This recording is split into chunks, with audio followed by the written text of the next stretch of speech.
Figure it out. Hello, this is Adam Koralik with Flying and Eating. Today, let's go somewhere and do something, and make sure to like, comment, and subscribe.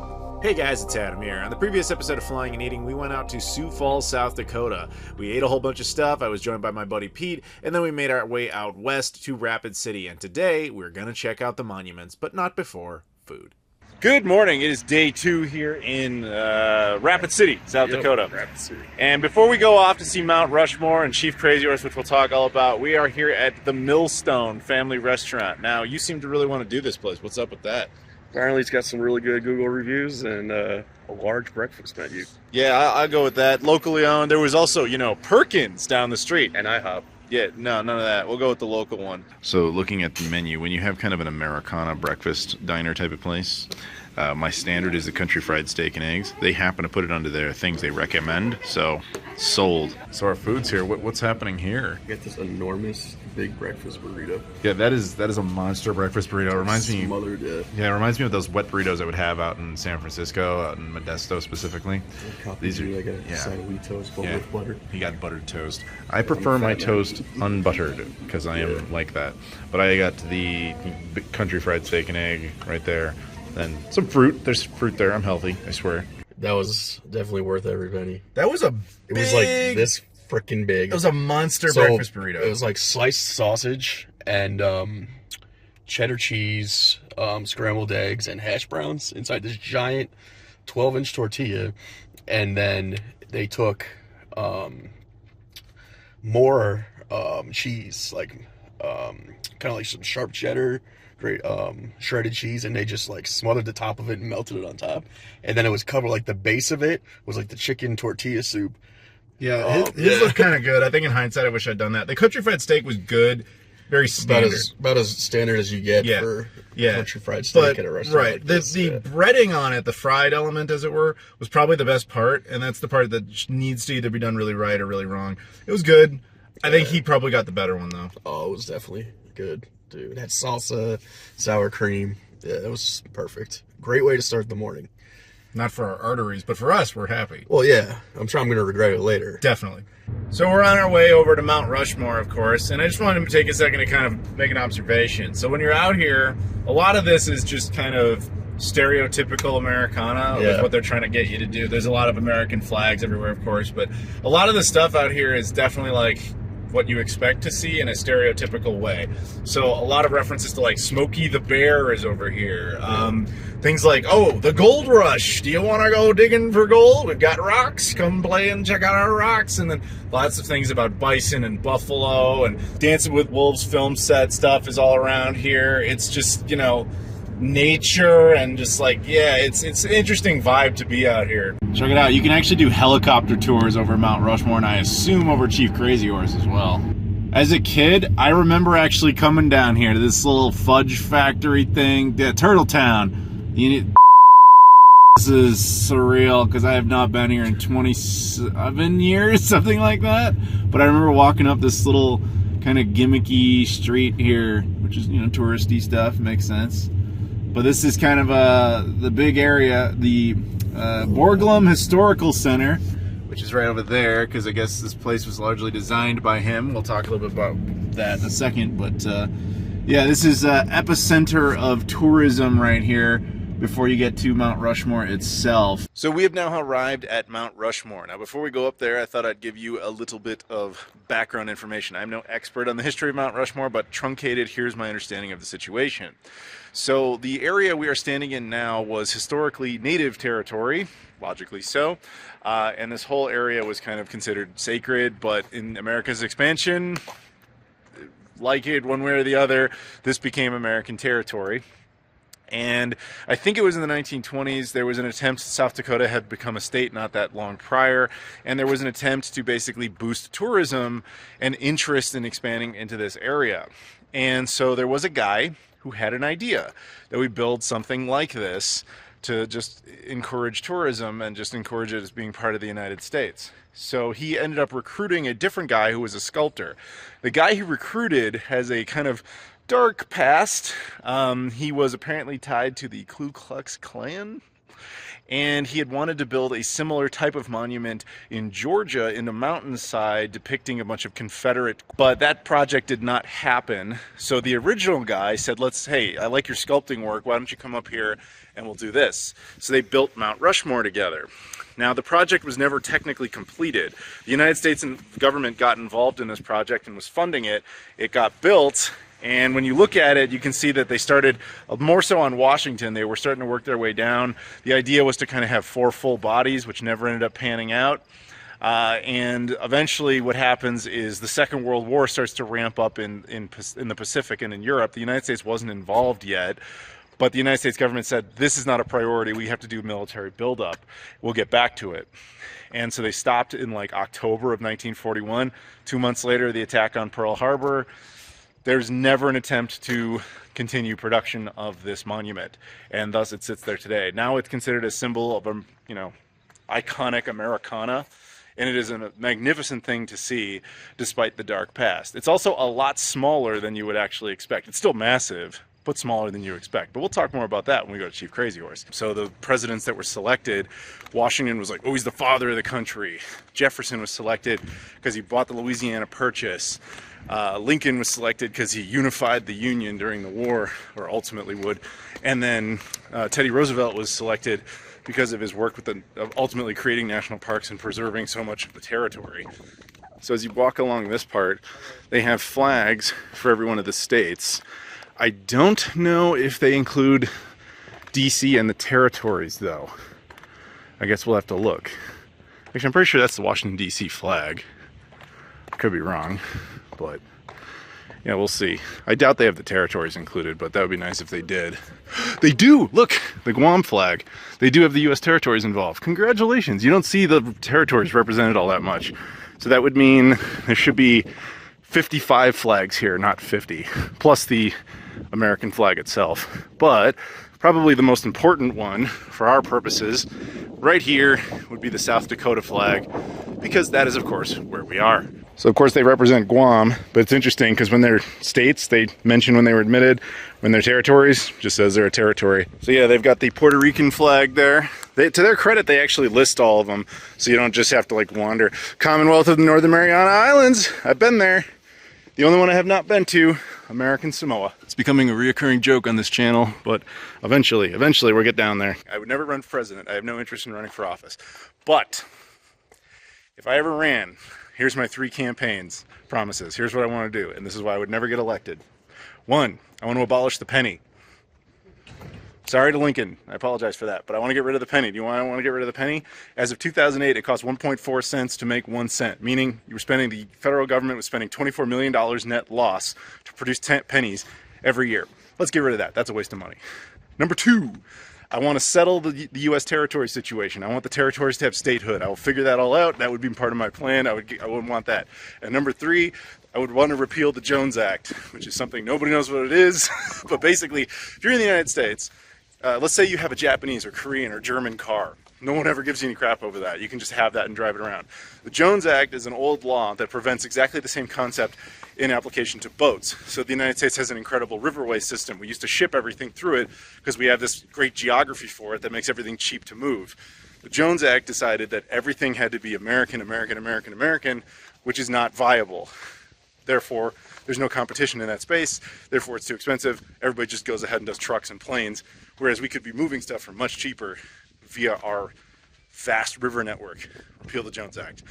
Those are 3 campaign platforms that I would never win on because nobody would care. So down below this kind of meeting area where everybody kind of shows up, you can actually go down there. There's like a stage and stuff. They do stuff down there on special events. They sometimes bring out like veterans and talk, and then right above, of course, is that 4th of July. I'm sure they do a big thing with fireworks above it. There is actually some sort of like vault thing that's built, they designed, that's actually behind it inside the wall face. But yeah, I don't know much about that. Nobody knows exactly what's in there, but it's very poorly kept secret that there is one. Now, the most important part of any Americana tourist thing, or any tourist thing in general, the gift shop. So we just came out of the gift shop. Pete actually got something. He got a little shot glass. I was considering getting myself a mug, because I do like those, but then I thought, how many mugs do I really need? Not like these 4 ugly mugs, right? Hey, yeah, comedy gold. So we're walking along to come out of here, and I find something on the ground, a penny, which of course is funny for 2 reasons. 1, Lincoln's right behind me. 2, you just heard me rallying about or ranting on how awful the penny is. Yep. But I still found one. I came out of here making money. Good luck today. So. Yeah. So we're leaving like for realsies now out of Mount Rushmore. And I will say this, for anybody who's never been here, it's very cool. It's very neat to see. But I will also say this, that it doesn't take that long. Unless there's a special event going on or there's something down at that amphitheater, then take your time, enjoy yourself. But really, we were only here for like maybe 30 minutes. I think that was good enough. Yeah. Beautiful nature, though, outside of the obvious carving into the mountain. So right beyond Mount Rushmore, when you come back down, you enter the little small town, you get to this. This is the National President's Wax Museum. Now, you guys know me in presidential history. I quite enjoy it. In fact, not too many videos ago, I took you guys to both the Jimmy Carter Presidential Library as well as Jimmy Carter's hometown of Plains, Georgia. In the past, I think I took you to the Harry Truman Library. I want to do all of them. But this isn't actually a presidential library, but we are going to check out the gift shop at the very least. The whole wax museum thing doesn't really do much for me, but apparently, at the time I make this, they claim to have every president up to and including Joe Biden, so that's cool. I don't know how long it takes to make those things, but I'm curious if they have 2 Grover Clevelands or just 1, because he was the only president to serve 2 non-consecutive terms. He was president number 22 and number 24. Interesting. Yes, this is the kind of stuff I decided to spend mental hard drive space on. Okay, so this is pretty neat. They have these like paintings for sale of various presidents all sitting together and playing poker or pool or billiards or whatever, kind of like that famous like dogs playing poker. Then of course it has like artificial signatures for each one of the presidents depicted. So they have the Democrats on this side. It just dawned on me, the ones I showed you before were all Republican presidents. I didn't notice that at first, and then on this side they have all the Democratic ones. Come on, guys, let them play poker and billiards together. What are you doing? Just to give you a sample of the wax sculptures, that's actually Al Gore, who was never actually president, but there he has one all the same. He was vice president. So here we are. We are now at a place called the Chief Crazy Horse Monument. This one is much less known than Mount Rushmore, just because it's not considered even close to completed. So here's the basic history of this. I remember coming here when I was a kid, and they basically told us that what happened was, back in the day, like after Mount Rushmore was completed, which again was more or less abandoned in 1941, there's a native tribe called, I believe it's called the Dakota tribe, that, this was their, historical lands. And in an effort to kind of boost, the native culture, they wanted to create something similar to Mount Rushmore. They found this guy, I think his name was Korchak, if I remember reading that right. I had to double check on some of this. And Korchak was like a sculptor who did a bunch of stuff on the East Coast, I think out of Connecticut. And they asked him if he would be willing to do this, and he was like, yes. So they came out, they found a spot. This is like a 600-foot mountain. And he started work on this in 1948 by himself. And then he ended up having a wife, and then they had a bunch of kids. They had like 10 kids. And the kids and them all together built this entire area, like a community center and all this sort of stuff. And they just kept working on it as a family. And as time has gone on, their kids had kids and so on. It continues to be this family project in conjunction with the Korchak family as well as the native tribe built to create this thing. And it's been under construction for like 75 years, and this is its current state of progress. And inside they'll show like where it started, where it was, and where it's been. So since I was a kid, when I was a kid, they hadn't finished the face yet. They were about to. It was finished in 1998, and then the finger was finished only in 2017. And ultimately, there's like a whole horse statue in there. It's going to be this insane thing. By far the biggest sculpture anywhere on the planet, but likely at its current rate won't be finished for like a couple of centuries, which is insane to think about the generational effort that went into this thing. But yeah, so it's impossible to truly give you scale on this. Like Mount Rushmore in its entirety would fit just in Chief Crazy Horse's face. It is bonkers. And a couple of times of the year, they actually allow people up here to go and see it. Like in June, it's extremely expensive. It's like $150, but they let you go up there, but just during a certain period of time. Because you have to remember, this is an active construction project that's been active for almost 75 years. Insane. I respect this so much, and I won't live long enough to see it completed, but hopefully I get to come back here one more time in my very gray years, more gray than this, and see it even more further along. I was here in 2006, and you can actually pay to, it's like a 6-mile, 10-mile hike, and they give you a medal when you climb down the mountain. And they had us go up to his arm and all the way at the end of it and back. They had a little fence around. It was really cool. Yeah, that's the part they finished in 2017. Like I said, it's just a family working on this. So this is a great view right here. You come here, you can go inside the monument. This is also the gift shop and all that sort of stuff. And over there is the monument itself. Hard to miss. If it ever is completed, it will be like by far the biggest statue on the planet. I mean, it already is. It's just incomplete. But like, they have models and stuff inside. We'll go take a look at. But yeah, this is one of the craziest things in the world. So this is inside the tourist center, which we'll give you a little bit more of a look at. But I guess the movie for this is about to start, so we're going to go check that out. Since before the first blast in 1948, the purpose of these endeavors was firmly established: to tell the story of the indigenous people of North America and provide a positive view of their culture and heroes. It was a vision that originated with Chief Standing Bear, was realized with Korchak and Ruth Julkowski, and continues today with many voices working together to fulfill that dream. He was honored to be asked to assist Gutzon Borglum at Mt Rushmore during the summer of 1939. Moreover, Korchak promised that the mountain carving would be the focal point of a vast cultural and educational humanitarian project. To carve a mountain to a race of people that once lived here for maybe 150,000 years? What an honor. And the finishing work itself requires a lot of measurements and surveying so we don't make a mistake. So it takes a long time because it's hard work. It's a really big monument, and we're trying to do it right and not mess anything up. So we just have to be really precise, and precision takes time. This mountain will be carved. It will be finished. Every block that we take out, every saw cut we do, every square foot that we torch pulls that vision of Chief Henry Standing Bear's more and more into reality.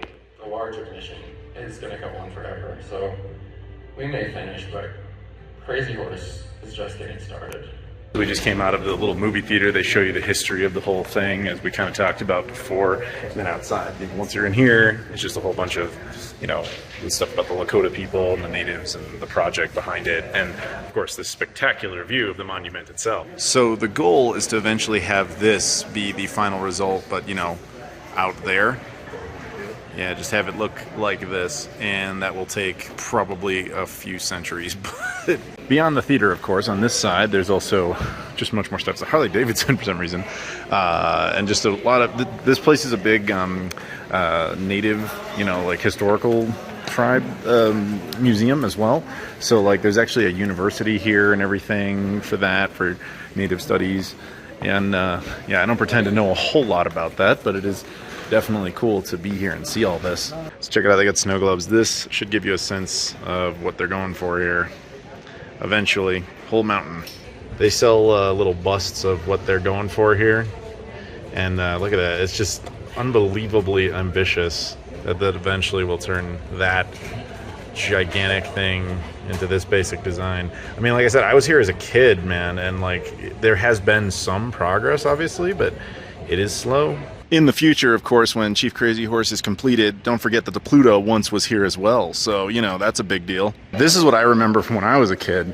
They had these different concepts of different, sculptures they could do, a bunch of flags, all this. But two big things. One, they had this set up, which is the idea for, this is where we are right now, the visitor center. We are literally in these buildings, and that's how far away the monument is. But eventually, they're going to build a whole village over there, a whole town, big plaque, the whole statue, everything over there. That's just incredible. But the other big thing was what we actually did do as kids. They have rocks from the Crazy Horse Mountain. So these rocks actually they're blasted off the walls, off the side of the mountain. They bring them here, and you can just take one. That's cool. So this is kind of fascinating. They have a wooden sculpture of Chief Crazy Horse, which is interesting because it goes on to explain there is actually no photograph of Crazy Horse. This is a model that was created back in the day by Korchak that was based on word of mouth what he looked like, which is fascinating that it's all being kind of done on that basis alone. Up here they have different progress shots of it. I guess from 1988 to 1998 they were mostly working on the face. So there it is in 1993, and then 94, 95, 98 it was considered completed. And then now they allow annual hikes up there every June. It's a very rare thing that they allow people to go up there. Because it's obviously very lucrative, but they also, that's the prime time of the year to actually work on it. So that's the trade-off, is they get a ton of their funding around that time.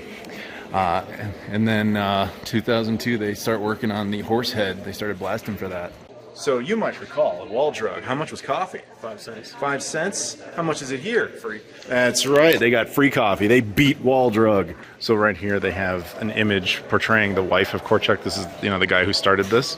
And it's funny, when she only passed away in 2014, I remember as a kid, she was actually here. Like, I remember my mom's like, oh, that's the wife of the lady who did the whole thing. So I remember meeting her. So this is actually a nice image because you can see it like completely laid out, like what the plan is versus what's currently there. Granted, I think that photo's old because the finger wasn't done yet.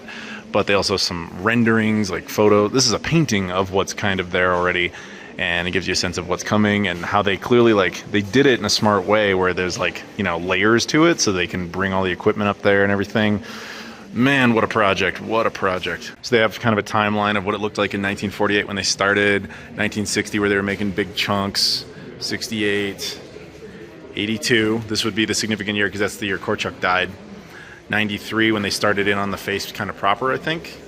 99, the face was considered completed. 2005, just an update.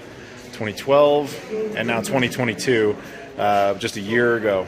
Wow. So this room, they show kind of the logistics of everything they do and how they actually construct this. Because I'm not gonna lie, I have no idea how you would do it. But the tech that they would use back in the day versus more modern stuff that helps make it more accurate and cleaner and more precise. But then some, more significant rock samples. Yeah, this is neat. And then there's little photo timeline of the original face reveal. There it is. That's really cool, man. The dedication of this is unreal, but is awesome. This is kind of cool. This is apparently the original machine that they started work on was just this thing, and how the guy who did it, Korchak, would constantly describe it as just constantly going kaput. So we're preparing to head back towards Sioux Falls. Maybe we'll stop at some stuff along the way. But now that we have done both Chief Crazy Horse and Mount Rushmore, what are your thoughts? Chief Crazy Horse is better. Chief Crazy Horse is a lot better. Mount Rushmore is complete in the sense it's a national park. You have to remember that. So it's free to enter. The only thing we paid for was the parking, which was only $10. Yeah. Chief Crazy Horse is far more expensive, but it's also privately owned. Yes, that's why. It was $30 for the two of us, and that included parking. They constantly ask for donations, which is understandable. In case it wasn't clear, the only thing that keeps this funded, because the United States government offered years ago to buy this. Right? They offered twice, I guess, $10 million to complete the project, but the Korchak family refuses to let them do it because they believe that they'll never really finish it and they won't do it the way they want them to. So they stick to their guns. And the whole thing is entirely funded just based on tourism. It's crazy. Yeah, it's Crazy Horse. But yeah, no, I absolutely respect the dedication. In the area, if you're ever in Custer, you gotta come out here. Yeah, if you're anywhere near Mount Rushmore, definitely check this out too. Like I said, it's more expensive, but man, it's cool. Plus, you got that free cup of coffee, so I've had it to it. Yeah, it wasn't very good coffee, but to be fair, that's fine. Better than the 5-cent coffee. It was much better, and it was free. So coming out of there, I just had kind of another thought that I just noticed there was an American flag on there, and then I realized there was a lot of American flags in there. So despite the fact that it is a Native American thing, and it's a project initiated by them, it is kind of fascinating seeing that it isn't this conflict source between the two cultures. Despite their obviously, let's say, complicated history together, it's a project of unity between the two, which is, I gotta say, pretty cool. So honestly, it's a bit early for lunch, but we're hungry-ish. And the thing we really wanted, as we mentioned before, was a bison burger. Now, as it turns out, supposedly the best bison burger place in this state is in Custer, which is 10 minutes away from Chief Crazy Horse. So here we are at the Black Hills Burger and Bun Co. Mount Rushmore Road. Yeah, on Mount Rushmore Road. So here they have the options. You can get beef or bean or buffalo, which I'm going to do buffalo. And I've decided on the Fat Smitty buffalo, which has white cheddar cheese, bacon, a sunny side up egg, lettuce, tomato, and garlic aioli. You can tell this place must be good because it opened at 11, which was only a few minutes ago, and it's already completely full, and there was a line out the door. So our food's here. What'd you end up getting? The Texan, I think. And looks pretty good. Jalapenos, pepper jack, cheese, bacon, onions. So we just came out of here. What'd you think of your food? Amazing. So much flavor. Dude, that was awesome. So you didn't even get the bison. You sucked, but it was really good. If I live here, I can get bison. It's true. It's true. To be fair, bison's becoming more common nationally, but I just kind of figured in South Dakota they do a better job with it, and I was right. It was very good. This is interesting. This is 2 for 2 on burgers in 2 ways. One, this is another place that did not ask us how we wanted it cooked. And it didn't matter. They still did it right. Still good. They knew what they were doing. Second, and this is God tier, and it might make South Dakota suddenly one of the best states in the union. Do you know what else they didn't do? Not only did they never have pickles on it, they don't even offer it as an option. Yeah. Amazing! What do you call pickles again? The devil's cucumbers. Gotcha. Disgusting trash, not meant for human consumption, and the people of South Dakota seem to know that. Props to them. There's a reason we build national monuments here. This is America at its best. Pickleless. One little PS to that from this place. The fries, they looked very unassuming. They were actually really good. They're little flavor crystals of explosion. As a former chef, when you look at a fry, you can tell if it was hand cut or frozen. And those were hand cut and great. Okay, so we're almost back to Sioux Falls, but on the way we've decided to stop at an oasis, a famous oasis. Als Oasis. What can you tell me about Als Oasis? It's got homemade pies, homemade desserts, and great buffalo critters. Now, we obviously just had burgers. I'm not doing that again. But he's right. I think we need a nice slice of homemade pie. We are definitely not fat enough as it is. We need pie. Yeah. So the Oasis part is interesting. It's like a little storefront type of thing of just a bunch of old-timey, saloony looking things. Kind of like Wall Drug, but not Wall Drug. And there's a big America flag back there. Dude, and also, this whole place smells like fried chicken. So it's actually a mall.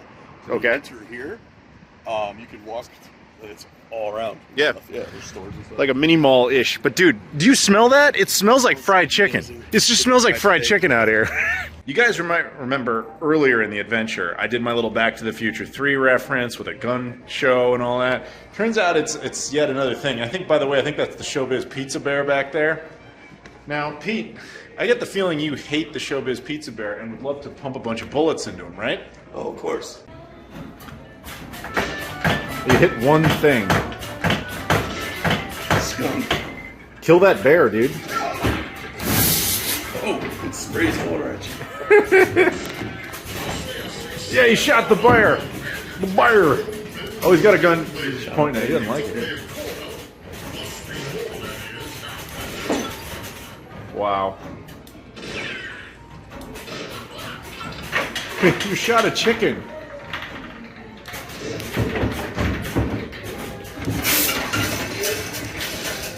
I'm a good shot, as you can see. Oh, it just sprayed water at me. Yeah, the skunk is. Now, just tell me one thing. Where'd you learn to shoot like that? Right when I worked at the prison. No, the answer is 7-Eleven. Oh man.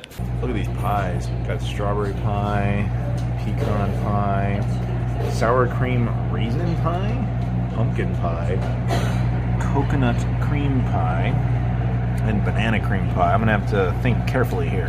They recommend either their apple pie or their lemon cream cheese. I've never heard of a lemon cream cheese pie. Sold. Well, that did not take long. This would be the lemon cream cheese pie, which has an actual lemon rind on it. And looks more like more cream than pie. You got the banana one, which looks ridiculous. Yeah, that pie was pretty dope, man. I went with Prices were amazing in there too. Yeah, it was cheap food. It's good food. High quality stuff. It was Surprisingly. so freshly done pie. Yeah. And you feel so good after you're eating it too. Yeah. You know you're going to digest it easily. So yeah, I thought it was really good. He's saying we're going to enjoy some bathroom time later. We are now officially back in Sioux Falls, South Dakota. And we're going to come out and get food. Now, what was the plan here? What are you going to get? What are you going to get? What's happening? Or Chislik, what we're known for. Yeah, Chislik, the thing we showed you before. And it's so awesome that I am not getting it. Why is that? Your pork chunks are big enough as they are. I love you. I don't want you to die yet, so you're gonna have to eat a salad or you're gonna be in big, big trouble. Happy wife, happy life, right? So I'm sorry, I'm gonna eat healthy. It's something I'm not used to. He can have fun for me. Yep. Yeah. So our food has arrived. What you got your Chislik. Yeah. Sioux Falls finest. Yeah, you get to enjoy. Not that I won't enjoy, but here's my salad, which actually looks pretty good. We've got, you know, salmon there. We got obviously salad components, 2 different types of salad dressing, croutons, some cheese. I don't remember saying anything about it being okay if you eat cheese. So you also got this. What is this? This is house fry bread. House fried bread. Fried bread? What is wrong with America? Kind of like an American style, like the Indian fry bread. Like naan? Yeah. Man, and then they got a homemade queso. Queso with fried bread. If you eat that, I will kill you faster than the heart attack will. Amazing. As always. Amazing. You know, one fun fact, I don't think I'd ever see this guy eat a salad. And he seemed to really enjoy it. No one ever has. Yeah. It's an anomaly. So I actually took photos of that and posted in my Discord, and they were like, the confusion was unreal. They were like, yeah, you're not really eating a salad, are you? And then somebody actually said, no, that's got to be the pregame. Like, he has to get that out of the way before the real food. Yeah. Nope, I really ate a salad, and I just killed a mosquito. Sorry about that. Yeah, no, the salad was fine. It was actually pretty good. Yeah, it was still a salad. For the first and possibly only time in the history of this channel, you just saw a salad get eaten. Oh, there'll be more, or you'll be dead. No, the place is pretty good. We'll come back in the future, and maybe I'll get to have fun food instead. Yep. No fun for you. You know I love my girlfriend because there's no other reason I would eat a salad. That's suspicious. That's weird. Good morning. It is day 3 here in Sioux Falls, well, South Dakota in general. We hadn't spent a whole lot of time in Sioux Falls specifically. But now I'm back here at FSD, which is the airport I came in at. We were leaving. We were going home. And a huge shout out to Pete because he was cool enough to wake up early and take me out here. So let's go home. So when you go through security, keep in mind FSD does not, unfortunately, have a clear lane. It just has TSA pre-check, but that is okay because not really that busy of an airport. Okay, beyond security, no problems whatsoever. Again, small airport, that's kind of what happens. So the one thing to note, this is one of those airports where TSA pre-check doesn't really have its own special section. They just kind of give you one of those cards. Keep that in mind. But anyway, now over to our gate.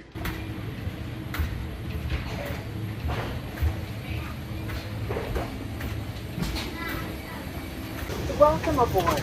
We're happy you're flying with us today. As you find your seat, place your larger bag in the overhead bin. All right, and now I am back home here in Chicago, and that means that the adventure is essentially over minus one thing, which is, of course, I didn't even mention it, South Dakota at Sioux Falls didn't have a United Club. Well, of course we do here at the epicenter of United's brain here in Chicago. So I'm going to go in there and grab myself a little bit of lunch and coffee, of course, and then head home. So I want to thank you guys very much for watching this journey to South Dakota, to all the monuments and all that fun stuff. Thank you. Huge shout out to Pete for being a champ and just being willing to drive that whole thing. He was fun hanging out with him. So as always, thanks to my girlfriend for the cameo as well. So thank you guys for watching. If you guys can do me a favor, please like this video, comment down below, subscribe if you've never done that before. Check me out on all the social media stuff in the description: Twitter, Instagram, Facebook, Discord, Patreon, all that sort of thing. Also, you can check out Pete's social media stuff in the description as well, his YouTube channel, as well as my girlfriend's stuff, because why not? It's also in there. So thank you very much, and I'll see you all later.